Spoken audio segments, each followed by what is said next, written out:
আজকে সব গোমর ফাঁস করে দিয়ে গেলাম। কোটিপতি আর মিলিয়নিয়ার বিলিয়নিয়ার হালাল পন্থায় যারা হতে চাও, your job is just produce new idea. নতুন নতুন কি লাগবে? আইডিয়া লাগবে। আইডিয়ার অনেক দাম। এই যে কিছুদিন আগে উবার নামে একটা কোম্পানির নাম শুনেছো তোমরা? কি নাম? গাজীপুরে চলে, শুধু শহরে না, ঢাকায়। আমি ওদের ব্যাপারে একটা রিপোর্ট পড়ে অবাক হয়েছি। এই উবারের কোনো পুঁজিপাতি কিছু নাই, ওদের কিছু অফিস আর স্টাফ। মানুষের গাড়ি দিয়ে ওরা ব্যবসা করে। মানে কইয়ের তেল দিয়ে কি ভাজে? কই ভাজে। এটাও বুঝেন আপনারা? কইয়ের তেল দিয়ে কই ভাজা। ওরা just they launch a company and they set up some staff. Company আছে, স্টাফ আছে, আর একটা মোবাইল অ্যাপস আছে। এই মোবাইল অ্যাপসের মধ্য দিয়ে where you intend to go, কোথায় যেতে চান লিখবেন, কোন জায়গা থেকে যেতে চান লিখবেন, গাড়ি এসে হাজির। আপনি টাকা পে করে দিবেন, ওই টাকার একটা পার্সেন্টেজ ওই কোম্পানির মধ্যে চলে যাবে। What an idea! সারা বিশ্বে এখন শুরু হয়েছে। আমেরিকার সান ফ্রান্সিসকো একটা স্টেট আছে, সেখান থেকে তারা এই উবারের কার্যক্রম শুরু করেছে।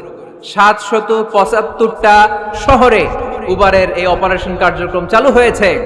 63টা দেশে ওদের সেন্টার আছে। আমাদের ঢাকাতেও আছে না নাই? আমি অবাক হলাম, 2018 সালে ওদের প্রফিট, ওদের রেভিনিউ হচ্ছে 11.27 billion US dollar, 11.27 billion dollar. Could you imagine that? আপনি কি কল্পনা করতে পারেন? বসে বসে অন্যের গাড়ি দিয়ে, অন্যের মাল সামান দিয়ে, অন্যকে খাটিয়ে কোটি কোটি টাকার ব্যবসা। তারপরে এই যে আমাদের প্রত্যেকের একটা অ্যাকাউন্ট আছে এক জায়গায়, কি নাম? কি বুক? কি বুক? সবাই জানেন? হুজুর আপনারও আছে? মাশাআল্লাহ। এই যে ফেসবুকের জন্য আমরা খেটে যাচ্ছি, দিন নাই রাত নাই, আমরা যে স্ক্রলিং করছি, লাইক দিচ্ছি, শেয়ার দিচ্ছি, we all are the staff of Facebook. আমরা সবাই ফেসবুকের এমপ্লয়ি, কাজ করে যাচ্ছি। Just idea. এই আইডিয়া দেওয়ার কারণে কোটি কোটি বিলিয়ন ডলারের ওর মালিক বানাই দিছে কে? এজন্য নতুন নতুন আইডিয়ার দরকার আছে না নাই? আমাদের বাংলাদেশের ছেলেদের ভালো আইডিয়া আছে, তার প্রমাণ ওরা বানাইছে উবার, আমরা বানাইছি পাঠাও। আমরা বানাইছি কি? পাঠাওয়ে চড়ছেন কারা কারা দেখি? ওরে আল্লাহ, all are the smart guys. মাশাআল্লাহ, হাত নামান। পাঠাও তো উবারের চেয়ে আরো দুর্দান্ত আইডিয়া। প্রাইভেট কার যেতে পারে না জ্যামের মাঝখানে, কিন্তু পাঠাও হচ্ছে মোটরসাইকেল রাইড, চিপাচাপা দিয়ে চলে যায়। আছে না নাই? তো এরপরে নতুন কি আসবে, এই দায়িত্বটা তোমার। তোমার মাথা থেকে বের করতে হবে এই এন্টারপ্রেনারশিপ। নতুন করে উদ্যোগী হতে হবে। এই ভাইয়ের মতো বিলিয়নিয়ার হতে চাও, মিলিয়নিয়ার হতে চাও, you have to generate new ideas. নতুন নতুন আইডিয়াই তোমাকে হালাল পন্থায় বিলিয়নিয়ার বানাতে পারে, ঠিক কি না? আত-তাজির আস-সাদুক আল-আমিন মা'আন নাবিয়্যিন ওয়াস সিদ্দীকিন ওয়াশ শুহাদা'i ওয়াস সালিহিন। আমানতদার, সত্যবাদী ব্যবসায়ী কিয়ামতের দিন নবীদের সাথে, শহীদদের সাথে, সিদ্দীকিনদের সাথে, সৎ কর্মশীল ব্যক্তিদের সাথে দাঁড়িয়ে যাবে। চিৎকার করে পড়েন সুবহানাল্লাহ।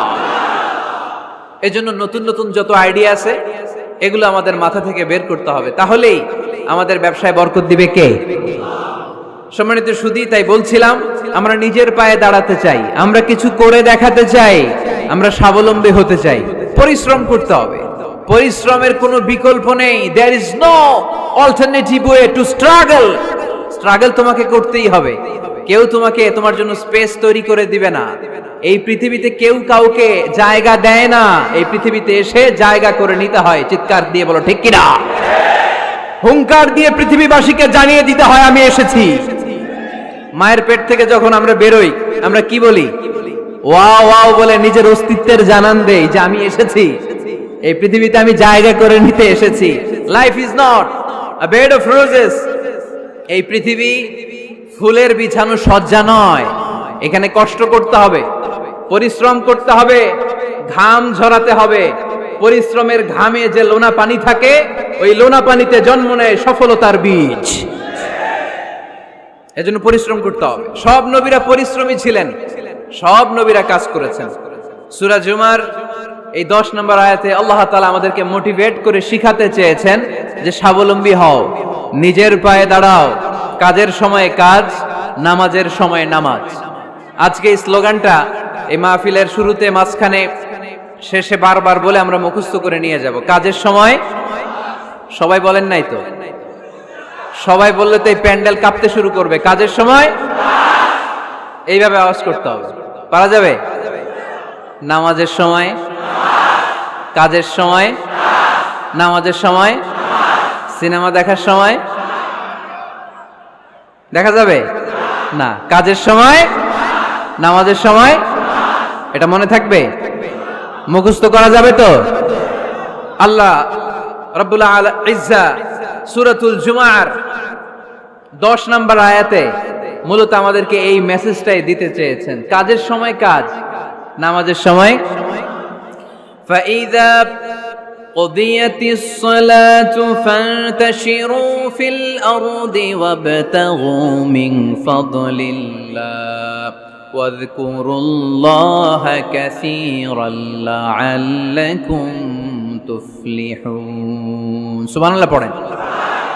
আল্লাহ বললেন যখন তোমাদের নামাজ শেষ হয়ে যায়, ফাইদা কুদিয়াতিস সালাত, যখন সালাত শেষ হয়ে যায়, ফান্তাশিরু ফিল আরদি, জমিনে ছড়িয়ে পড়ো, ওয়াবতাগু মিন ফাদলিল্লাহ, আল্লাহর দেয়া ফজল তালাশ করো, রিজিক তালাশ করো, ওয়াযকুরুল্লাহা কাসীরান, আল্লাহর জিকির বেশি বেশি করো, লাআল্লাকুম তুফলিহুন, তোমাদেরকে সফল বানায়া দিবে কে?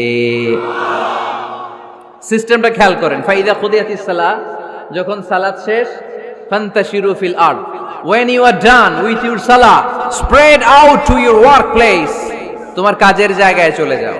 নাকি মসজিদে বসে থাকবেন? নামাজ শেষে কি করতে হবে? কাজের জায়গায় চলে যেতে হবে। এটা ইসলামের নিয়ম, এটা বিশ্বনবীর সুন্নাহ, এটা আল্লাহর দেয়া পদ্ধতি। ফাইদা কুদিয়াতিস সালাতু, যখন সালাত শেষ হয়ে যাবে, ফান্তাশিরু ফিল আরদ, জমিনে ছড়িয়ে পড়ো, ওয়াবতাগু মিন ফাদলিল্লাহ, আল্লাহর রিজিক তালাশ করো। জমিনের মধ্যে আল্লাহর ফাদাল আছে, রিজিক আছে, এই রিজিক গুলো তালাশ করো। মসজিদে বসে থাকলে এই ফদল বা রিজিক কি পাওয়া যাবে? যাবে না। মসজিদে ঢুকলে রহমত পাওয়া যায়। গাজীপুরের ভাইয়েরা আওয়াজ তুলে বলেন, মসজিদে ঢুকলে কি পাওয়া যায়? এজন্য মসজিদে যখন আমরা ঢুকি, কোন পা দিয়ে ঢুকি? ডান পা দিয়ে ঢুকেই আমরা বলি আল্লাহুম্মা ফতাহলি আবওয়াবা রাহমাতিক, O Allah, open for us the door of your mercy, আল্লাহ আমাদের জন্য আপনার সব রহমতের দরজাগুলো খুলে দেন। কারণ মসজিদে ঢুকলেই রহমত দেয় কে? আর মসজিদ থেকে যখন বের হই তখন রহমত নয়, তখন পাওয়া যায় ফদল। যে ফদলের কথা আল্লাহ ইয়াতে বললেন, ওয়াবতাগু মিন ফাদলিল্লাহ, এই ফদল মানে হচ্ছে রিজিক। তাই মসজিদ থেকে যখন বেরোই, কোন পা দিয়ে বেরোই? আর কি দোয়া পড়ি? আওয়াজ করে বলেন, আল্লাহুম্মা ইন্নী আসআলুকা মিন ফাদলিক, মানে হে আল্লাহ, আমি আপনার কাছে আপনার ফদল চাই, রিজিক চাই। দুনিয়ার কেউ রিজিক দিতে পারে না, রিজিক দিতে পারে কে? এই রিজিক আমি আপনার কাছে চাই। আবার আল্লাহ বললেন, হুয়াল্লাযী জাআলা লাকুমুল আরদা যালুলান ফামশু ফি মানাকিবিহা ওয়া কুলু মির রিজকি ওয়া ইলাইহিন নুশুর। তিনি তো এমন সত্তা যিনি তোমাদের জন্য জমিনটারে বানিয়েছেন সাহালাতুল মাসালিক, সহজে হাঁটা যায়, চলা যায়, চারা বীজ রোপণ করা যায়, চাষাবাদ করা যায়। আল্লাহ বললেন জমিনের আনাচে কানাচে ঘুরে বেড়াও, জমিনের মধ্যে তোমাদের জন্য রিজিক রেখে দিয়েছে কে? এই জমিনের সব জায়গায় রিজিক আছে। আপনি জমিনের পাহাড়ে যাবেন, পাহাড়েও রিজিক আছে। জানেন পাহাড়ে কি চাষ হয়? হ্যাঁ, জুম চাষ হয়। বাংলাদেশের পাহাড়ে জুম চাষ হয়, আর মালয়েশিয়ার পাহাড়গুলোতে সব চাষ হয়। মালয়েশিয়া একটা জায়গা আছে ক্যামেরুন হাইল্যান্ড, ভাই গেছিলেন নাকি? ৬,০০০ ফিট উপরে, ঠান্ডা, প্রচন্ড ঠান্ডা। আমি প্রায় যাই, ওখানকার চা বাগানের স্নিগ্ধ হাওয়া আমাকে টানে খুব, বাতাসটা খুবই ক্লিন, ভাল লাগে। ওই ক্যামেরুন হাইল্যান্ডে ৬,০০০ ফিট উপরে ওরা করেছে ফুলের বাগান, ফলের বাগান, চায়ের বাগান, স্ট্রবেরির বাগান, মধুর চাষ করে। আর এই ৬,০০০ ফিট উপরে এই ভেজিটেবলস আইটেমগুলো দিয়ে তারা পুরো মালয়েশিয়ার খাদ্যদ্রব্যের যত সংকট, সব সংকট তারা দূরীভূত করেছে। সুবহানাল্লাহ পড়েন। তো ওনারা পাহাড়ের উপর চাষ করে, আর আমরা সমতল জায়গায় চাষ করতে চাই না।